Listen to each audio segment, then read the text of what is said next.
A few years ago, I started renting out a cottage I own in my home place in County Kerry in Ireland. And while I was away working in the city, my father, who's in his 70s, retired and living alone, offered to help me out by doing the meeting and greeting. But when some older guests came to stay, something special happened. He brought them to the local pub, they went sightseeing together, dinners and games of golf. This all happened very organically, and he loved it. It was clearly very positive for him. The older guests seemed to love it too, because the feedback I got was that this social aspect was the highlight of their trip. It struck me that this was way beyond the normal host-guest scenario. This was about older people enjoying each other and valuing social engagement. They were having fun. That was my inspiration, and that led me to think how I could replicate this experience for older adults everywhere. We live in a rapidly aging society. People are living longer. By 2025, almost 1/3 of the developed world will be aged over 60. This aging tsunami is throwing up a number of social challenges. Loneliness and isolation among older adults has become a major issue.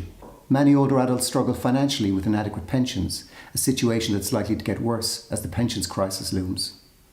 And despite travel being the number one thing older adults say they would like to do more of, many complain of lack of options because they've no one to do it with and they don't have the confidence to go alone.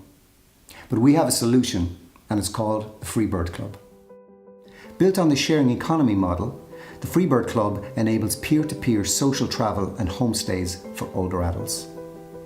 It is a membership club whereby approved members can travel and stay with each other in the context of a community of like-minded peers. Members with spare rooms can make them available to fellow members to come and stay for a nightly rate.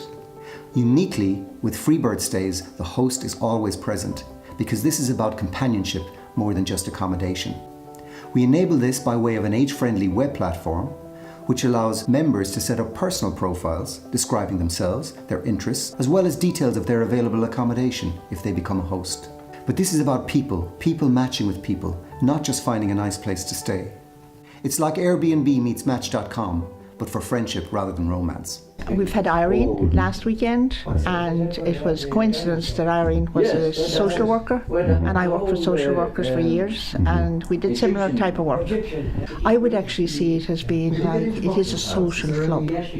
This provides a whole new way of travelling for older adults, a means to unlock some of the asset value in their homes, a fun and accessible way to meet new people and enjoy companionship in later life, all of which is empowering in ways that boost self-esteem, confidence and overall well-being. Yeah, my mother used to say that when he was cutting the meat, he would cut it so thin, and she used to say, I hope he cuts his bloody finger. Social connections are one of the main indicators of good health in later life, which means a happier, healthier older adult population.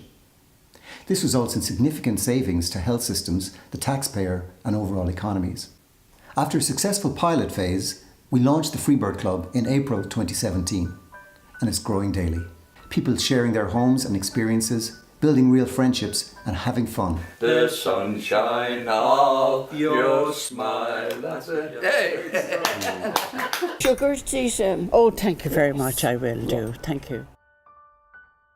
We want to create a community of older adults and build real valuable connections between them, connections that can enrich and enhance their lives. We want to disrupt aging, change how society views aging, making it a much more vibrant time of life. We want to go beyond the sharing economy and champion a caring economy where people are what matter and not just the bottom line. At the Pass It On Network, what we found is what is most interesting to the advocacy leaders for positive aging around the world is that they have an opportunity to meet each other and talk to each other across international boundaries. And that's what the Freebird Club does for its visitors.